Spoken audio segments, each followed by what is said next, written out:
पिछली वीडियो में हमने देखे थे 3 तरह से allowances, fully taxable, partly taxable और फुली एग्जेम्प्टेड। इस वीडियो में मैं आपको बता रही हूँ कि उन नियमों को ध्यान में रखते हुए एक एग्जाम्पल कैसे सॉल्व करेंगे जिसमें तीनों तरह के अलाउंसेस दे रखे हों। एग्जाम्पल सॉल्व करने से पहले एक बात हमें और ध्यान रखनी है, वो है कि असेसमेंट ईयर 2020-21 से एक नई धारा ऐड की है 115 BAC। इस धारा के अकॉर्डिंग सभी कर जो भी आपके टैक्स असेसी हैं, जो भी करदाता हैं, उन सबको एक ऑप्शन, एक विकल्प दिया गया है जिसमें न्यू टैक्स रिजीम यानी नई कर की दरों का प्रस्ताव रखा गया है। इसमें दो तरह की, एक कर की दर जो पुराने नियम चल रहे हैं उसके अकॉर्डिंग, और एक नई दर कुछ अलग नियमों के साथ भी ऑफ़र की गई है। करदाता चाहे तो पुरानी स्कीम से कर दे सकता है, चाहे तो नई स्कीम से कर दे सकता है। यदि आप प्रश्न को नई कर की स्कीम से नई कर की दरों के अनुसार सॉल्व करना चाहते हैं या कर निकालना चाहते हैं, तो हमें ये ध्यान रखना है कि इन 4 भत्तों को छोड़कर यात्रा भत्ता, दैनिक भत्ता, सवारी भत्ता और अपंग कर्मचारी को परिवहन भत्ता, इन 4 भत्तों को छोड़ के बाकी सभी भत्ते, चाहे वह पूर्णतः कर मुक्त हो, चाहे वो अंशतः कर मुक्त हो, चाहे वो पूर्णतः कर योग्य हो, सभी भत्ते पूर्णतः कर योग्य होंगे। मैं फिर रिपीट कर रही हूँ, असेसमेंट ईयर 21-22 से एक नई धारा ऐड की गई है 115 BAC, जिसमें करदाताओं को विकल्प दिया गया है, जिसमें एक नई कर की दरें दी गई हैं जो पुरानी कर की दरों से अलग है। यदि करदाता इस नई कर की दर के विकल्प का चयन करता है तो उसकी ग्रॉस सैलरी निकालते समय जब अपन भत्तों को दिखाएंगे तो यहाँ पे भत्ते भी 3 श्रेणी के नहीं होंगे। जैसे पुरानी कर की दरों में 3 श्रेणी के हैं, पूर्णतः कर मुक्त है, अंशतः कर मुक्त हैं और पूर्णतः कर योग्य हैं। लेकिन उसने यदि नई कर की दर का विकल्प का चयन किया है तो फिर भत्ते आपकी एक ही कैटेगरी के होंगे, पूर्णतः कर योग्य, चाहे वो पूर्णतः कर मुक्त हो चाहे अंशतः हो। इस स्कीम के अंदर सभी भत्ते पूर्णतः कर योग्य होंगे, सिर्फ इन 4 भत्तों को छोड़कर। पहला यात्रा भत्ता, दूसरा दैनिक भत्ता, तीसरा सवारी भत्ता और चौथा अपंग कर्मचारियों को परिवहन भत्ता। इन 4 भत्तों के जो नियम थे कर मुक्ति के, ये 4 भत्ते अभी भी नई कर की विकल्प में भी उसी के अनुसार कर मुक्त या कर योग्य होंगे। इनके अलावा बाकी सारे भत्ते हमारे लिए पूर्णतः कर योग्य होंगे। अब यहाँ पे एक एग्जाम्पल लिया है जिसको अपन पुरानी स्कीम से सॉल्व करेंगे।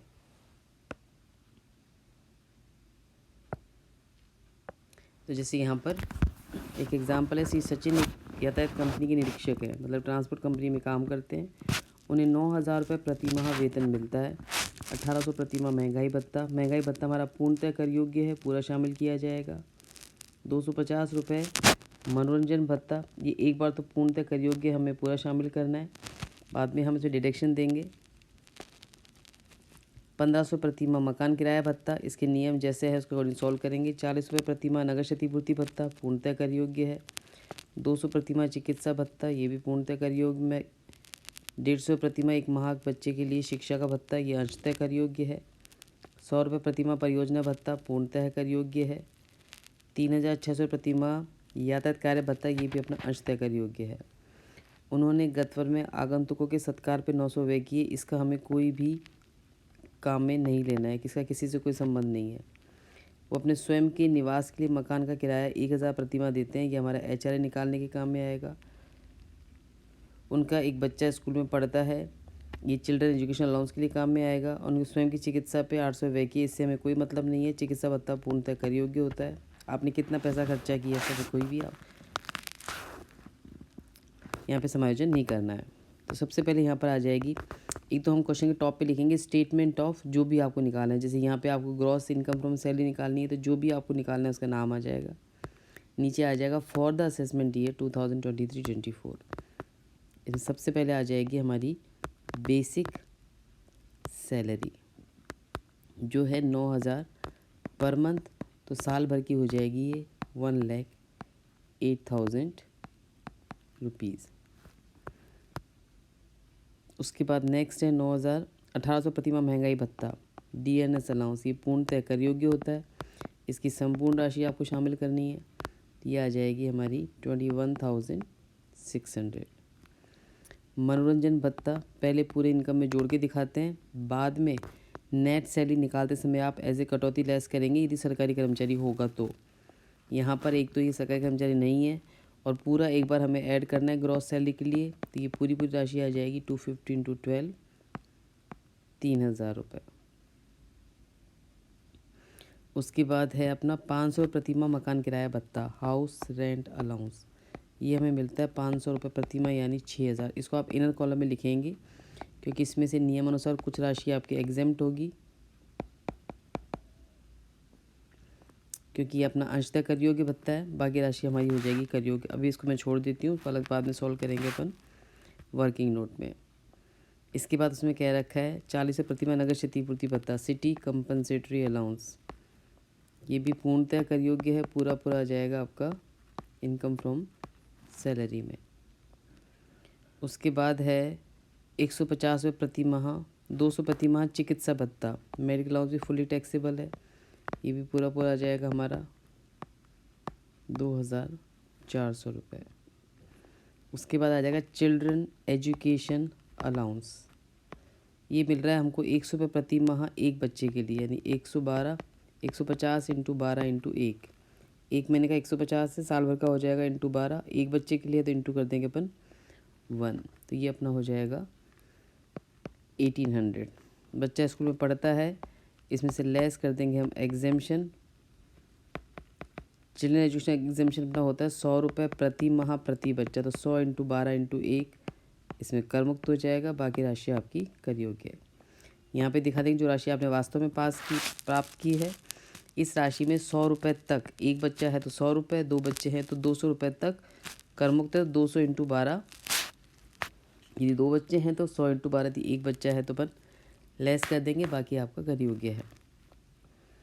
इसके बाद नेक्स्ट है अपना परियोजना भत्ता, ये भी अपना पूर्णतः कर योग्य है। प्रोजेक्ट अलाउंस, ये पूरा पूरा आ जाएगा हमारा 100 रुपये प्रति माह यानी 1,200 रुपये। इसके बाद नेक्स्ट है आपका 3600 प्रति माह ट्रांसपोर्ट ड्यूटी अलाउंस, ये आपको मिल रहा है यहाँ पर 3600 रुपये प्रति माह, तो 3600 इंटू 12, 43,200।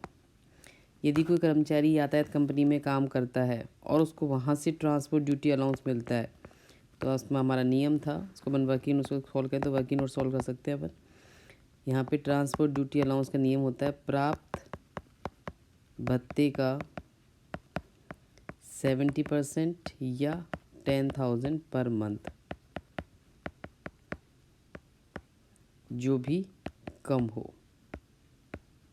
तो यहाँ प्राप्त राशि है अपनी 43,200, तो हम यहाँ पे निकाल देंगे 43,200 का 70%, तो ये अपना आ जाएगा 30,240।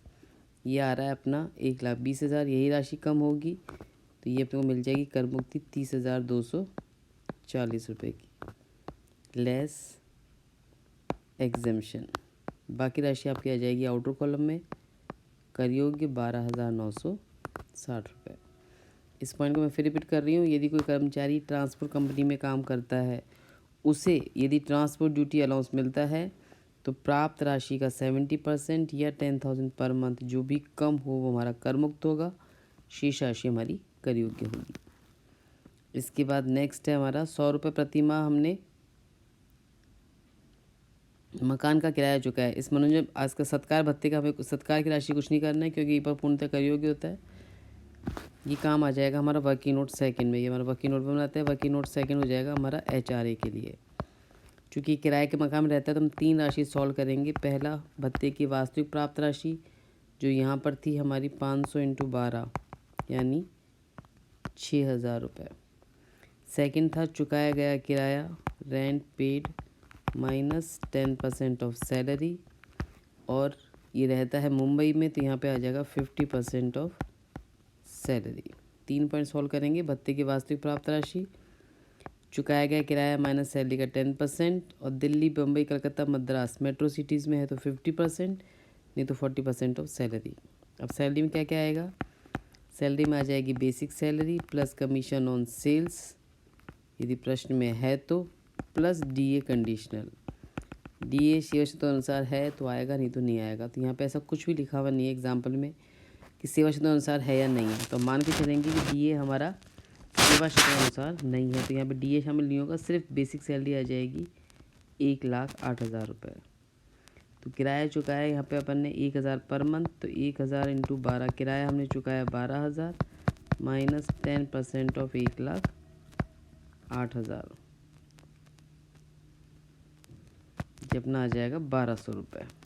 और यहाँ आ जाएगा 50% ऑफ 1,08,000 यानी 54,000। सबसे न्यूनतम राशि 1,200 है, तो यहाँ पे लेस एग्जाम्पशन अपना हो जाएगा 1,200 रुपये का, बाकी अपना आ जाएगा आउटर कॉलम में।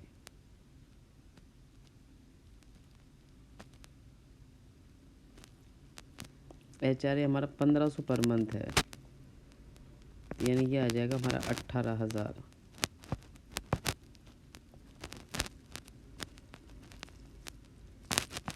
$16,800। अब इन सब राशि को जोड़ देंगे तो ये निकल जाएगी हमारी ग्रॉस सैलरी 1,67,040। ये तरीका सॉल्व करने का ओल्ड स्कीम से, यदि आपको सूचनाएं दे रखी हैं अलाउंसेस की, जिसमें तीनों तरह के अलाउंसेस अपने शामिल हैं, आपको इस एग्जाम्पल की प्रैक्टिस करनी है, आगे जो एग्जाम्पल दे रखे हैं उनकी प्रैक्टिस करनी है। कोई दिक्कत है तो मुझसे पूछना है। 2 दिन में वेट करूँगी, 1 या 2 दिन। यदि आपकी कोई भी मैसेज मेरे पास आता है कि समझ में आ रहा है कि नहीं आ रहा है, नहीं आएगा तो फिर मैं आपको समझा दूँगी, और आ जाएगा तो फिर मैं आगे की वीडियो और शेयर कर दूँगी।